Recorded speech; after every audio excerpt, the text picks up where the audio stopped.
Do you ever like speak up? Actually, I'm the only child. I'm the only child in the family. So I was lucky enough where my mom and my dad, they taught me to balance both sides of the world, to do equal distribution of house chores, to do what a man should do, what a girl should do. I basically do everything. So, but this still happens when I go to a relative's house, when I go to friend's house.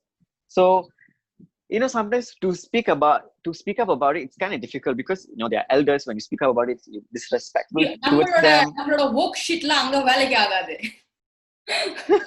Yes, exactly. And even if you just ask a simple question in the most respectful manner, you're like, what's wrong with a girl wearing shorts?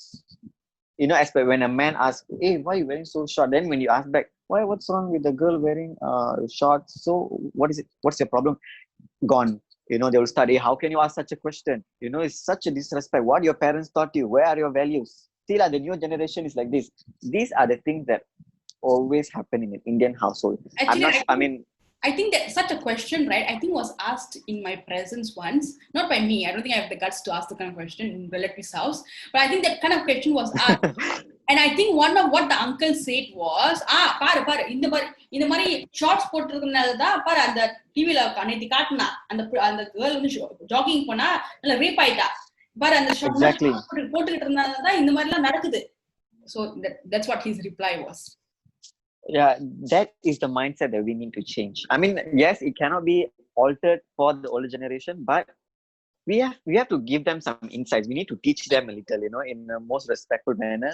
The பையனை வந்து தலையில வச்சுக்கிட்டு ஆடுவாங்க, and the girls is the one who's doing housework and things like that. So I in that video itself, I questioned my mother regarding it, and I said, why நீங்க பொம்பளை பிள்ளைங்க மட்டும் எல்லா வீட்டு வேலை செய்ய சொல்றீங்க, ஆனா அவன் my brother like we don't ask him to sweep first. கூட்டு மோ பண்ணு, it's always the girl who's doing it. So because I also feel like it's a very generational thing. I think that it's also because they were taught like that. So my generation, from where I came from, is that both my mother and my father are conditioned in the same way, which is for him, like I would see a situation where my mother would until my mother comes and serve him, he won't take the spoon in his hand.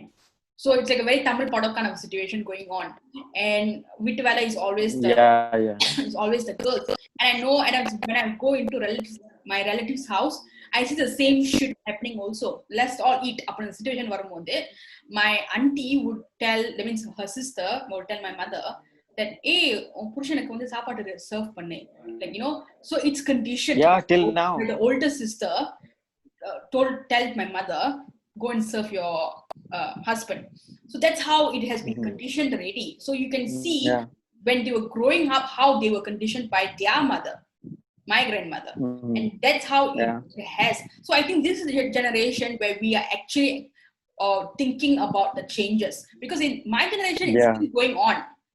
So it is the next generation now. In my generation too. Yeah, so which means that you also my next generation is you, and even you are being subjected to the same kind of treatments at home, which means it's up to the other generation, the next generation after you. How all these things we do at home can lead to sexual harassment. Still, mothers should share their experience about their harassment to their sons, to their daughters. They should definitely share. Mothers should teach them like what they gone through, so that then only boys can realize that, okay, wow, this is the feeling behind people who are facing. This is the feeling behind a victim, what they go through. And I think fathers should teach their son how to respect women. I mean, we always grow up in an environment where, hey, you must respect women. But the question is, how are we going to talk about respecting them? What are the small things you can do? Yes, what are the minute things that we can do? That they think that opening the door for the lady, pulling the chair for the lady, that is the respect. But the simple respect, so that is the one that simple respect. Let me give you a very simple example, but I don't think no fathers will do. Is talking about how to respect a woman's body, how to respect, instead of body, why not you admire her talent, her aspirations and her inspirations, and also her real approach to work and ambitions and a dream. Why not you admire that in a girl instead of straight away looking at the physical attributes?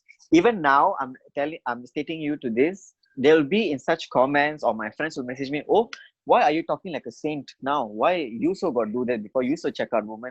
I'm surely there'll be such comments will be coming, but I mean, we are all humans. We all start somewhere. We all learn somewhere. So I think fathers should definitely do that with their son. Like teach them how to really respect a woman. Not just about physical attributes, but also about like like what I said. The inner beauty. Respect that in a woman, because there's so much more to offer than just how you look. And Yeah. also a father should teach a daughter how other men will perceive a woman, as a child, as a teenager, as a young adult. How fathers should explain to their daughters how men will view them, because not a lot of because seriously, um a male's perspective towards women is completely different than what we think it is. It's not also about what they should, how men view you, because it's all terrifying stuff. Mm-hmm. When a father tells a daughter like, a guy will check you Yeah. out or how you look. That's all terrifying stuff. I think what he should do though is he should tell his daughter how a man should treat you. And if a man doesn't treat you with Mm-hmm. respect and Agree. whatever, Agree. then Mm-hmm. you should not even like go out with him or things like that. A man should pick you up. A man should be respectful and all these things. So I think a father should teach a daughter how a man should treat you, and if not, then you should not give him a time, any time of your day. Yeah, I definitely agree Also, with that. like if a man raises hand on you, that's the kind of things that a man should never do. And if he does, and also Mm-hmm. you should not, if you don't want him to treat you like that, you also should not do that. Because sometimes girls got Mm-hmm. double standard.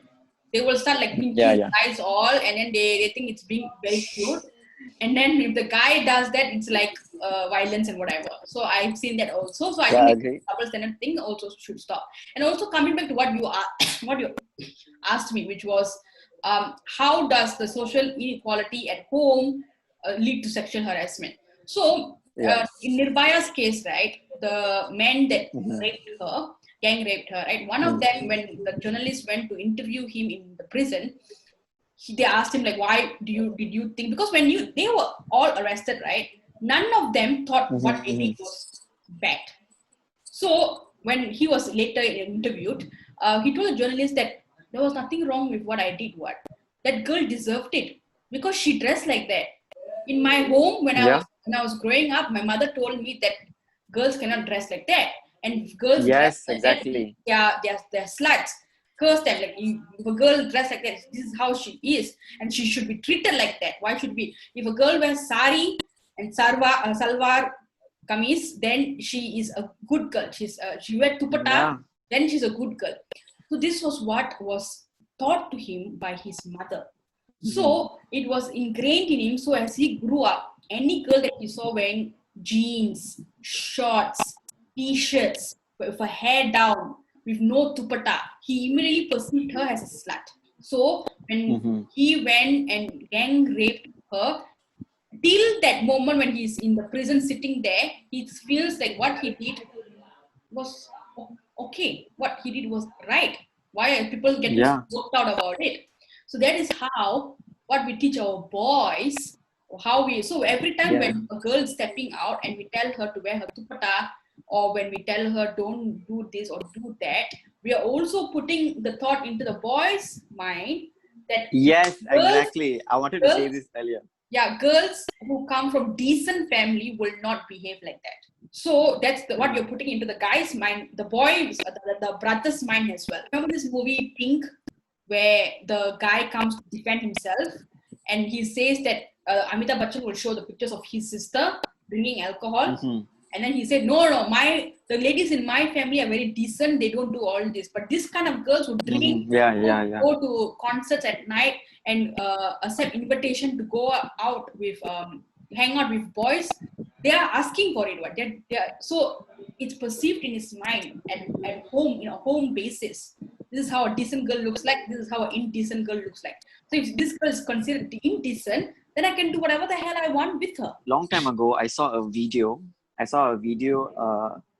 They were interviewing a top lawyer, two lawyers actually in India, and also a rapist in a jail. Okay, and they were comparing like what they have to say and what was their opinion, what was in their mind. So the top lawyer says that a girl should not go out of the house at 7 or after 8, and if she goes out of the house, she's not a good girl. She's a slut, and she's more responsible to be raped. I mean, she's the responsible person that whenever sexual assault happens to her, it's her fault. This is coming out from a top lawyer. So this is already enough to talk about. Even if you give the highest education to people in India, such as law, if they study law, this cultural mentality, this norm is so hard to break. Okay, and you know what the rapist says? The rapist says that I raped the girl because she was out of the house after 7 p.m. Okay, so she was out of the house after 7 p.m. and that's why she deserved to be raped. It's not my fault at all. Girls should be just housewives and doing housework.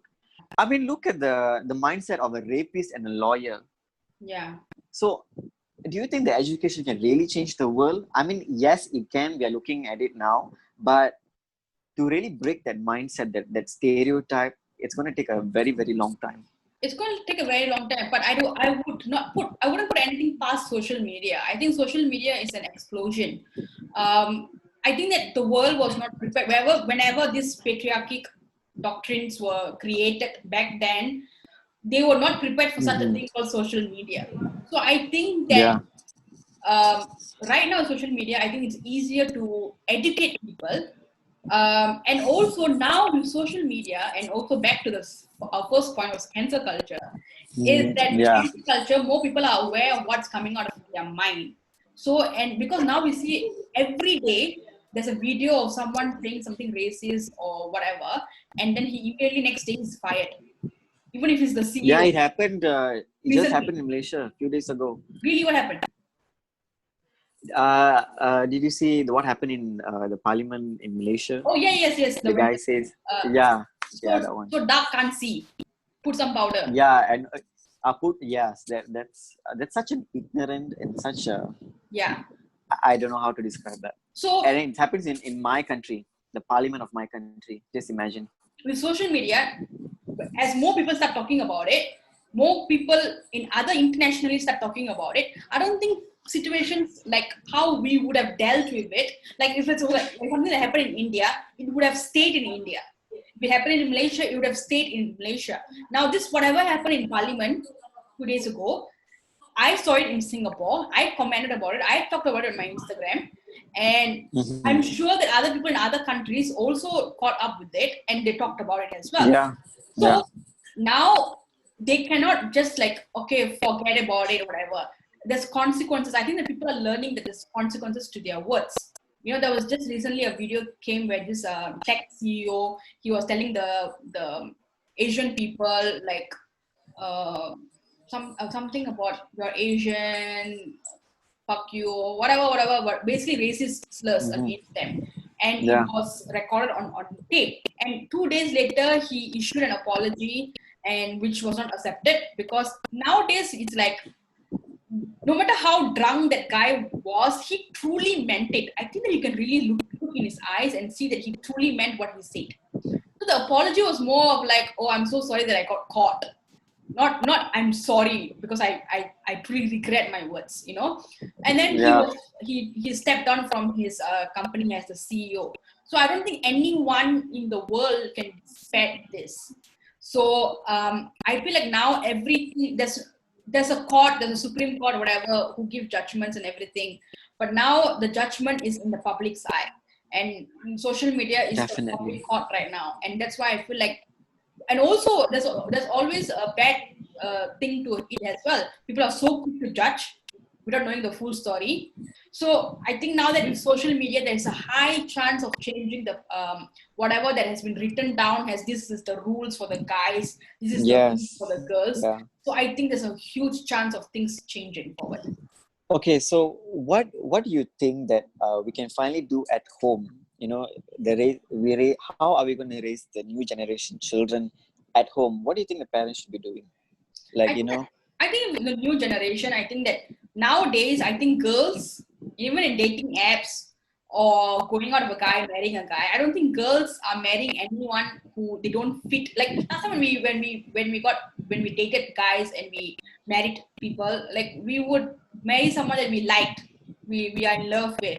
But now the qualification for love and marriage is there's one more step, and the step is our political do we have political difference? Is our mindset the same when it comes to racism? Do you support someone like Donald Trump? Like where do you stand on immigration? Where do you stand on Black Lives Matter? Like all this is part of the dating questions, you know. So yeah, that's and then you marry someone. So you're marrying someone. When girls nowadays marry, they are marrying someone very like-minded. So when they raise their children, it's going to be two people with the same kind of mindset. So if they two people are very woke kind of people who believe in like no gender kind of thing, who raise their children genderless, then the children is going to be raised like that. People who believe that Black Lives Matter, racism in Singapore, Malaysia, and all this, they are very well educated, well informed. Then their children, they will raise their children accordingly as well. By the time that they are 5 years old, they would be like telling them children about educating them about racism and things like that. So I feel like there's the new generation who are going to have kids or who already have kids who are like 1 year old, 2 years old.